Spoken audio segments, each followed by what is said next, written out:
by his wonderful qualities. Krishna's pastimes, Krishna's beautiful form, Krishna's wonderful character, his ecstatic, emotional, loving dealings with his devotees, his truthfulness, his steadiness, his kindness, and his mercy. These are all wonderful qualities of Krishna that attract our minds and hearts. And so when we hear or read about these qualities and pastimes, this sparks further development of love. And so does the association of devotees. So much so that in the famous Adau Shraddha sloka that gives the stages of development of this devotional service, the first stage is Shraddha. And Shraddha, or faith, comes about by hearing. Hearing not just from anybody, but hearing from a pure devotee of the Lord. And then the next stage is Sadhu Sangha, associating with devotees. So by hearing from a self-realized soul, either directly or through a book or a video or other medium, because the transcendental sound vibration is potent, whether it's in the dynamic form of hearing directly or whether it's in the static form of some kind of recording or book or other medium. It still has the same effect.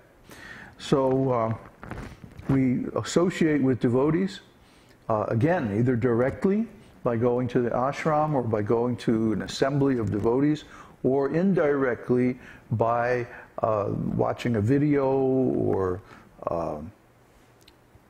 what's another means of associating with devotees indirectly? Reading books.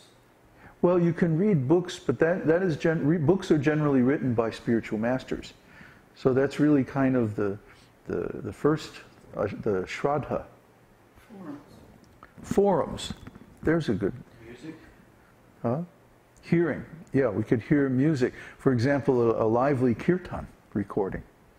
And that you would associate with devotees via hearing a recording, let's say of a nice kirtan or something, or a class.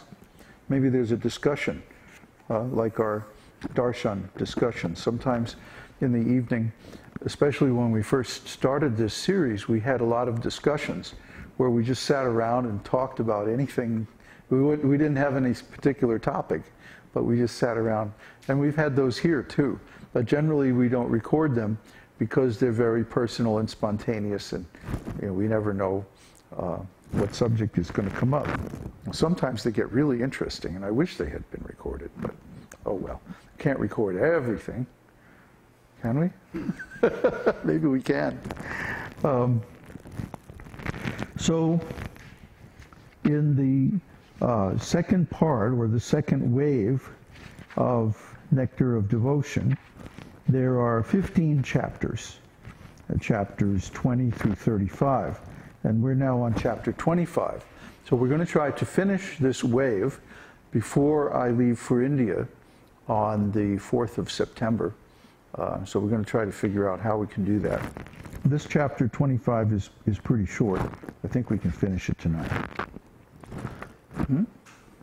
You're like muting the microphone. What's happening? Where is it? Wait a minute. It moved or something. Yeah, it got moved during the kirtan somehow. Try that. Okay. How's that? Is that better? Yeah. Okay, good. So here's chapter 25 of Nectar of Devotion by Śrīla Rūpa Gosvāmī, entitled Devotees of Kṛṣṇa.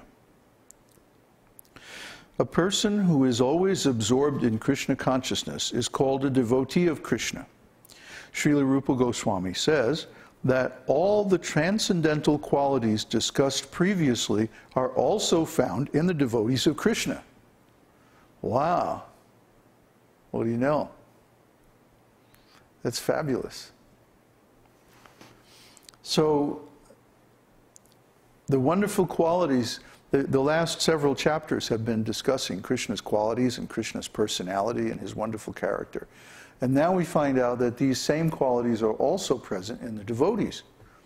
And by devotees, he's talking about the pure devotees, of course, the perfectly self-realized souls, but he's also even talking about the sadhakas, or those on the path of developing pure love of Kṛṣṇa. So all these devotees have, or reflect, might be a good way to express it. They reflect the qualities of Kṛṣṇa because they're always in Kṛṣṇa consciousness. They're thinking of Kṛṣṇa, they're serving Kṛṣṇa, they're associating with Kṛṣṇa by means of his holy name, his teachings, and so on. So those qualities of Kṛṣṇa shine through them because they're always in touch with Kṛṣṇa within. The devotees of Kṛṣṇa can be classified into two groups: those who are cultivating devotional service in order to enter into the transcendental kingdom, and those who are already in the perfectional stage of devotional service. So as we know, the first group, those who are cultivating devotional service, are divided into two stages. Those who are practicing a regulative devotional service by following the principles of the scriptures and the orders of the spiritual master, and those who are engaged in spontaneous devotional service, still under the direction of the spiritual master, but in this case the impetus or the initiative for practicing devotional service comes from within their own hearts. This is the more advanced stage. The preliminary stage, which is guided just by the rules and regulations, is called Vaidhi Bhakti. And the spontaneous stage is called Raganuga Bhakti. And then finally, the perfectional stage is called Prema Bhakti. And these three stages are also called the Kanishta Adhikari, the Madhyama Adhikari, and Uttama Adhikari, or the practice of devotional service that's still contaminated or offensive, the clearing stage, where one is actually engaged in chanting the pure holy name, but still has not overcome all their material qualities, and finally the perfectional stage, where one is completely purified and favorably engaged in the service of Kṛṣṇa.